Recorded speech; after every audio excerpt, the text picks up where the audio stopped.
good to talk with you here in the Windy City. Likewise, you have the coolest watch. Tell us about this thing.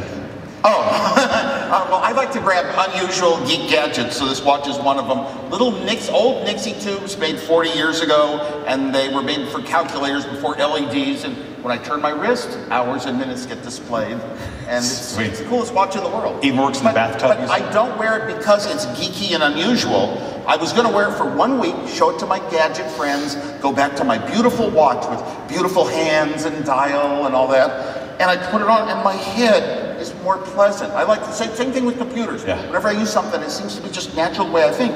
9:54, it's the way I would speak. Sweet, sweet. My brain does less work, and that's what computers are supposed to do for us. You do so many innovative things like that. You were telling me the story backstage of the time we were in Vegas and the floppy disk and Steve. So those three stories come together. Tell us that. Oh, the floppy disk. Okay, well, we came out with our Apple II computer long, long ago, and it had stored programs on cassette tape. You put it in your cassette tape reader and read it in for a minute, beep, you got a program. So we were in a staff meeting, and the first time ever they were going to allow personal computers in the CES show in Las Vegas, the City of Lights. And our marketing guy, Mike Marklow, was going to go, and our sales guy, Gene Carter, and Steve Jobs.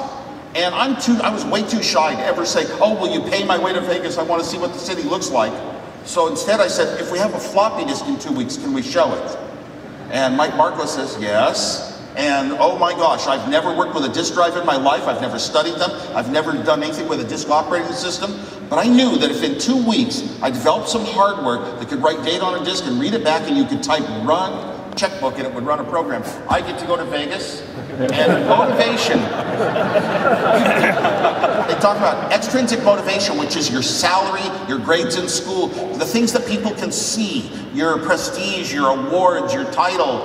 And those are motivating factors, but really when it's internal in your own brain, the intrinsic motivation factors, that the personal ones, you have a personal reason, that drives you. Boy, I work day and night, every day, including Christmas and New Year's. We wound up 6 in the morning in the convention center here in Las Vegas. We got that thing working, run checkbook. Now, I understand the other event that happened while you were in Las Vegas is you also taught Steve craps. Yeah, that's true. I taught Steve Jobs how to play craps here. Because, well, he was younger, so he didn't know how, and I did. But I also taught Randy Wigington, a little 17-year-old programmer, how to play. $135 going down the strip in the older days when it was like casino to casino, real easy to walk to. Sweet. So let's see, you're a professional dancer, you're a rock star concert promoter, you're a writer of books. You did something in the personal computer industry, I understand. I'm not sure, I haven't read about that yet. What are you the most proud of? Well, oh gosh, in my life, most proud of, believe it or not, my true, honest graduation day was the proudest day of my life. I got to say that. Graduation. I mean, my wife is very, very important, most important thing. But I'm very lucky. No, I am. Sometimes you are so lucky you know it. Yeah. But yeah. My proud day was actually getting a real diploma. I went back after Apple was successful. I thought, after a plane crash, I thought, I would have got a college degree if Apple hadn't happened. Do I now become a different person with all this wealth and managing projects and improving the wealth? Or do I be myself? And I decided to go, I was very strong internal core values. Education is very important to you because you've been a teacher for many things. You support a lot of kids. Yeah. Why is education so important to you? Well, I decided when I was young, my father taught me the importance of education was where we were going to get to in life. Yeah. And I just always had this ideal to go back and be a 5th grade teacher, like a teacher I had loved so much in 5th grade. And I told my dad that I wanted to be an engineer first and a 5th grade teacher second. So I went back and I taught 5th grade for 8 years, secret, no press. So, and this was after Apple, but it was something I wanted to do. I wanted to have personal contact with individual young students that you've helped them in some way. Are you still? I like that better than writing a book for $1 million. Sweet. Are you still in touch with some of the kids you taught? Yeah. Oh yeah, quite a few. Cool. They're past college now. So, what would you say to somebody young wanting to come into the industry? What advice would you give them? One, got to feel that inside this is where you want to be, but usually they've come to me because inside they want some connection to it, and they usually are missing tools of knowledge. They think you have to be given knowledge and find it other places, and I say you've got to go out and build your own projects. Find little things that force you to think out solutions, learn how to construct. And you've got to get to a stage that you don't necessarily get all the answers that's from what somebody has done before you. You can think out your new answers that are better, and then you know, develop your skills. I mean, go online. There's a million places to get the basics elements, and understand what the components we are to build our technology out of, and then start piecing it together. Try a few programs, and the ones that are really motivating or fun, that you're going to show off to some friends, and they'll be very tiny at first, almost useless, and eventually you get up to something kind of useful seeming, and you'll show it off and be proud, you know, and it's a way of boasting, it's a way of being proud of yourself. In fact, and the motivation's got to be internal. Yeah. And you know what? It's okay to hang out in school and then work on your own things on the side that you really want to do in life. And it's okay to have a job working for the man, you know, 9 to 5, even though you want to work on some other projects that aren't being made yet. And I mean, the Apple computers, I mean, I offered it to Hewlett Packard. 5 times they turned me down. I wanted my company to build it. They would have done it wrong, but. Did you ever offer it to IBM? No, we didn't offer it to IBM, but boy, when we started, we were, you know, we hadn't even sold an Apple II. We're kind of trying to get it into production, maybe 5 months away. And Steve Jobs is sitting in there, and he's just always was so panicky. We've got to move faster than anybody else, and we've got to be, IBM is going to be outdoing us very soon. They're going to be, you know, cutting us off because we're little cheap guys. And Mike Markkula, our funder, who had a lot of experience at Intel and stock options, he said, no, we have a group of smart people. They have a group of smart people. As long as we can, you know, basically compete product-wise and create as much, we'll hold our market share. Right. But it was kind of noble that IBM got into personal computers so early. That was really respectable. So you think the duality of the PC versus the Apple computer was a good thing for the industry? In the sense of kind of a competition. I don't necessarily think about it. I think that there were a lot of problems. First of all, IBM had the marketing prowess to sell the PCs. The company might buy 2 PCs. They might buy, you know, 2 Apple IIs, 3 of them, and then here comes the PC. And around the time companies are buying 500, 1,000, 2,000 machines, and they've already got the easy purchase order methods for IBM. They know all the reps and whatever. So the marketing advantage, IBM really took to thunder when the market started moving from games into like business software. Right. And speaking of games, your use of BASIC was because of games, as I recall. The reason you developed a BASIC interpreter. Well, all I knew was when you're struggling with no money. Steve and I had no money. We were young, in our young 20s. We had no savings accounts. We had no friends or relatives that could loan us money. So you have to think out. You have to build an entire project all on your own. And Bill Gates had written a BASIC for the Intel chips. And I had chosen a cheaper microprocessor, the 6502, and I said, I need a BASIC. You have to have a BASIC. And the BASIC would be the key. And I wanted to do 2 things. I wanted to do productive work. Now, all I knew about computers, I didn't know how they run financial programs and all, because I'm not financial. But in my design work on Hewlett Packard scientific calculators, I would have to run simulations on a bigger computer.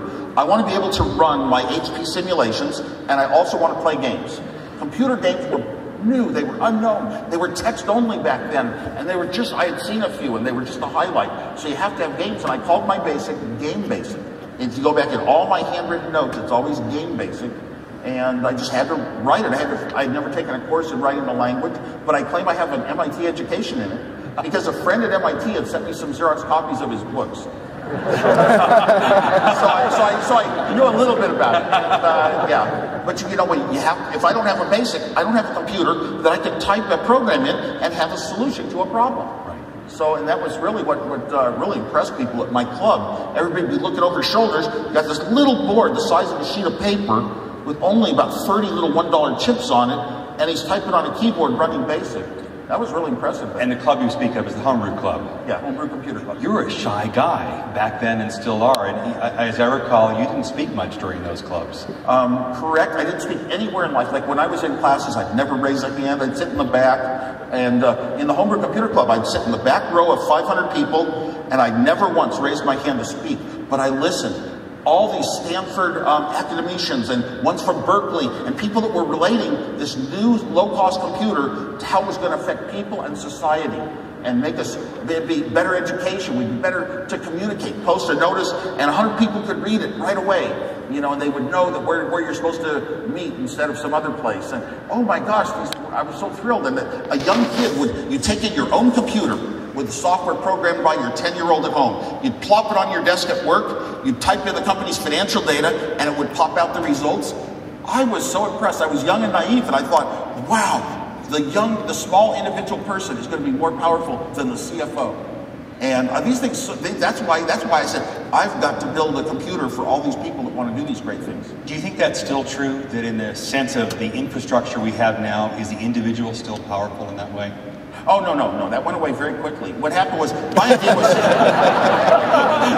well, I mean, it is certainly, it's a tool of our life. Like, what would you be without your car? What would you be without, you know, your pen and pencil and typewriter and whatever? But what happened was, my idea was originally that people would learn to be a programmer and be a master of all their own solutions. And they would, you know, be able to have a problem and write a program to solve it. Everybody would learn to program. It was so easy to learn BASIC on these new machines. And right away, everybody started coming out with their own programs pre-made to do a database. A clumsy method, not exactly perfect for your task, but it could be adapted to use it. They'd come out with their own word processors and all these different programs came out, and you just buy other people's. But the spreadsheet shook things up. So it really became just better. I'll just get another program and I'll operate at a higher level for programming the spreadsheet, say. Right. Yeah. So in fact, the spreadsheet was an important thing in Apple's development. Huge, in all the personal computers actually, because the Apple II, okay, you can load in cassette tapes and run little programs and balance a checkbook maybe. All of a sudden, this program VisiCalc comes out, the first spreadsheet ever. A small businessman who's got a small business of his own walks into a computer store and he sees this Apple II computer running VisiCalc, and now he can type in expenses and income, January, February, March, April, May, June, make a change in January, bleep, see it instantly in June. Oh my gosh, in half an hour he's done more work than he could do in 10 years with pencil and paper. That's a sale.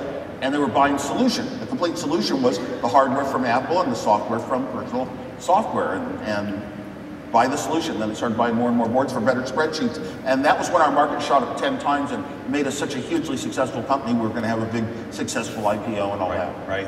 So that was the killer app then. What's the next killer app? If you know, you'll make $1 million. Well, that's why I'm asking you. I don't know. Watson on my iPhone. Watson on your iPhone. Yeah, it's going to happen.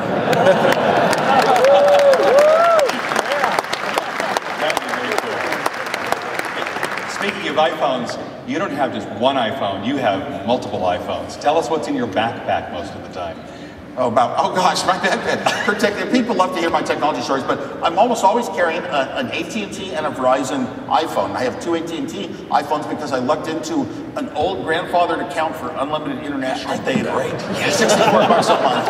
Unbelievable. My wife's got a couple of iPhones too, one for work, one for personal. And I have a couple of Android phones because I'm comparing them. I'm going to get a Windows phone very soon, the Lumia 900 I'm looking for.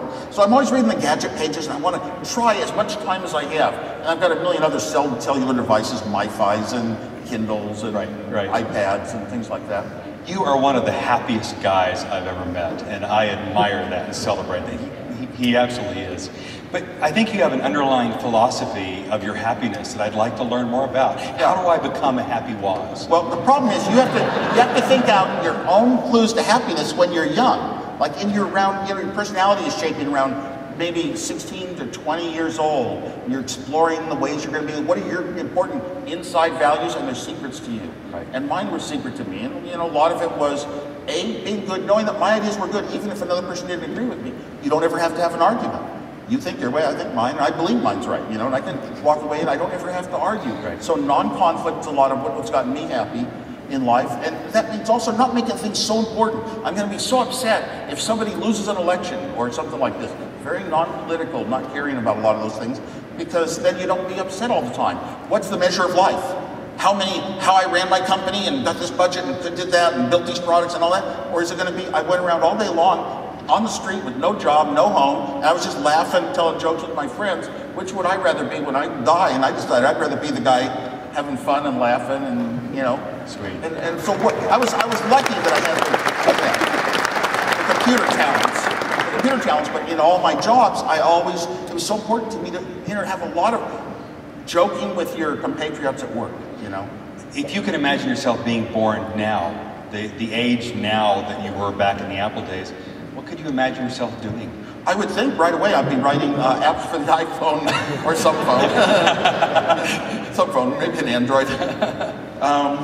Yeah, that's probably it, because I think that's the most, I don't know, exciting and open and so many things, so many millions of thoughts you could have that you can have solutions for. So I'd still be a programmer, I hope. Well, although I was mainly a hardware guy in my prior life, but hardware's a lot different now. Software is the way to go, you're saying? Well, you know, it was actually, early on in Apple faces when we came out with the Macintosh type computers, and PCs had DOS. And it turns out they had text command lines structure, and we had little moving around icons, and a picture that looked like a paint bucket would actually paint, and things that were intuitive. The difference was not in what chips you had, what memory chips you had, what processor chips, what input and output serial ports. The difference was in the software. So from then on, pretty much the difference between products, what you make your decision based on is largely software, and the other side is marketing and brand recognition. Right. So, I mean, you revolutionized the industry with the Apple, and that was a different time and place, as you say. Here we are now. I mean, IBM's a big company, lots of other big companies like that. Any advice for how one can bring innovation like you embody to a large organization? You know, every large organization has this problem, and things are slow, and you've got to be so sure that you're gonna, you know, the management structure is always a method of making sure this is what you're going to do. I mean, engineers even at Apple got to a point before I left where you'd have to write 40 pages of documentation, every little tiny detail of how some new thing you wanted to work on was going to work before you got it budgeted. And then you could, if you had some deviations, you're an engineer, oh my gosh, I got a new idea. If I had this other chip do that, or if I pulled this off, I could save something. It's very hard, it can be a hassle to make changes like that. Right. Software, we have allowance procedures in Apple, but it's I don't know. And how do you get the most out of a worker? Like I say, if you can find some way to give them a personal meaning in their life, something more than what they're doing. I remember with that floppy disk, it was so personal to me, I actually went in late at night, night after night, till 4 in the morning, laying out the PC board for it. I mean, by hand. I mean, just not on a computer. And once I was done, I realized that I would have had, instead of 8 holes in the board, I'd only have 5 if I had designed it with the shift register going left to right instead of right to left. What did I do? Redesigned it, took it over, laid it out for another week or two, late at night till 4 in the morning, just to save 3 holes in a board. You care that much. It's like you. It's like a representation of yourself. Right. And that's always good to look for. And also, you know what? I mean, I was hired by Hewlett Packard to design the iPhone 4 of its day, the handheld scientific calculators. I didn't have a college degree, you know, but they interviewed me, and boy, I knew the stuff and could do it, and that was what was important. I look at most job requisitions, and you've got to have so many requirements, and there's no way to pinpoint who is the guy that will be able to write the book himself rather than just read it. Right. Who's the guy that will be able to come up with the solutions that are better than existed before? Well, they haven't done it already, so they can't be hired for the job. It wasn't just HP you did work for, but you also did work sort of for Steve for Atari, did you not? Yeah, not exactly for Steve. What happened was, I saw Pong in a bowling. I was so... there was a time in my life when I was so nerdy, I never had a chance of having a girlfriend or a wife. And I worked for Hewlett Packard. So I would do calculators in the daytime at Hewlett Packard. I'd go home at night, watch Star Trek, have a TV dinner, and then I'd work on my own electronics projects. One after another, just for myself. And believe it or not, the Apple II was the 6th time I built a project just for myself. And then Steve Jobs saw it and said, here's how we can make money on it. So the Apple, but what I would do with Pong, I actually saw it in a bowling alley. And then Steve came back from Oregon, where he'd been going to school. He saw my little Pong board, a little board with 28 chips on it, playing Pong on a TV set. He ran down to Atari with it to show them like we had both designed it. And they hired him, but apparently, what I'm told by the Atari guys, Steve didn't, he was abrasive with people. And so they put him on the night shift finally, where he worked only all alone, nobody else. But he came to me once. There was one time I didn't design it for myself. He came to me and said, oh, Nolan Bushnell at Atari wants this one-player Pong, and can you design it? And I said, yeah, I'd love to design a game that kids are going to play would fulfill my heart. I love kids and all. and games, and he said, well, you have to do it in 4 days. Games were hardware, not software, hardware. This was 6 man-months project. I said, I could try. I was like the hottest designer in the world, but I don't think I can do it. 4 days and nights, no sleep. We both got the sleeping sickness, mononucleosis, delivered a working breakout to Atari. Sweet. Yeah, yeah. So, and Steve, negotiated that deal. Right. Tell us the first time you met Steve. First time I met Steve was 1970. Back in high school, I had gotten to where I could design almost any computer in the world in 2 days. And now 1970 was, IBM 360 Model 40 was beauty to me. It was as beautiful as the iPhone 4 is today, in my eyes. And, but what I did was I had a job between school years because I wanted to pay my own way to my 3rd year of college. Right. And at that job, an executive said he could get me the chips for a computer of my design. He heard I designed computers. Oh man, I went home, designed my own computer up. He got the chips, built it down, three houses down. I was building it at a friend's house. And the friend said, you know, you should meet this other guy from our high school, Steve Jobs, because he knows electronics well and he likes pranks. He does pranks at school. And I was known for those 2 things. We met, we just hit it off. We were both into the same 2 things, and then we got into discussions of music and life and the importance of it. You see, I was a little older than Steve, but I was going through that, you know, how do you work out, how do you live, how do you find keys to goodness in life and being a good person, and Steve was also searching. He was younger, he was more moldable. Right. Or more, not moldable, but flexible. So, and he was more like the true hippie, and I was sort of the admirer of people who think different, counterculture. You know? Got it. So, yeah. Do you miss him? I miss him greatly, greatly, and it grows on me. At first, it was just a shock, and you know, but it wasn't unexpected. But it's when you think back to things you did with kids, you know, people you grew up with, you were in school with, you know, and unbelievable, you know, pranks we did together, discussions, and some weird things, and phoning the Pope. Phoning the Pope. Okay. I've heard this story. This one's about making a confession. I had discovered this intriguing thing called a blue box, and I thought it was fiction. Steve and I figured out how to make these blue boxes that would put tones, beep, beep, beep, like touch tones, into any American phone and dial a call for free anywhere in the world. And oh my God, we stumbled into this, and nobody knew about this thing. And to me, it was just intriguing to actually build it and accomplish it and know about it and tell people about it. Steve came along and said, I know how we can sell this. That was our first company. We could sell it in the dorms, door to door. So we would go door to door in the dorms, and we sold them, believe it or not, these illegal devices. Now, I had part of my, by the way, part of my life philosophy was never to hide secrets from my parents. So I even told them what I was doing. Yes. I think they really appreciated the fact that you're telling them. They just said, don't make any of those calls from our house. And, you know, and if you're young, you get caught. Maybe you get a slap. But so we didn't get caught, and Steve and I sold them. And so when we were doing demos, in order to get them sold, call all sorts of hotels around the world and dial a joke lines in Sydney, Australia, and we'd do all these little fun things. I was the MC. So one time I got this idea, I'll call the Pope. I called the Pope, I said, I'm Henry Kissinger, I'm with Richard Nixon at the summit in Moscow, and we want to talk to the Pope. And they said, oh, it's 5:30 here in the morning, we'll have to wake him up. By 6:30 in the morning, I got to the bishop who was going to be the translator. I started to do this in an accent, like Henry Kissinger. And the bishop said, oh, well, he just talked to Henry Kissinger. Real Henry Kissinger.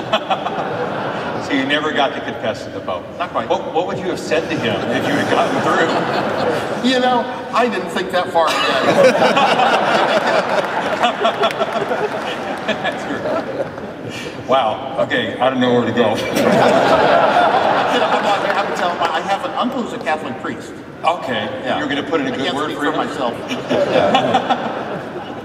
Yeah, that's an idea. The future of computing. We were talking about this last night. A deep one. Do you think the brain is computable? I actually didn't think that my whole life, and then recently I've come to the conclusion that it is computable. And although we've taken steps that aren't complete in terms of things like Siri and Watson and understanding normal human things like voice, the internet has served as part of the brain. Because if you have a deep question, you now ask Google, not a person with a brain. So we didn't, did we build the internet to be a brain? To be a wired brain? No, but we wound up with part of it by accident, part of the brain. So I think we're going to stumble onto consciousness, and it might start with the internet, which has as many nodes as we have neurons in the brain, order of magnitude.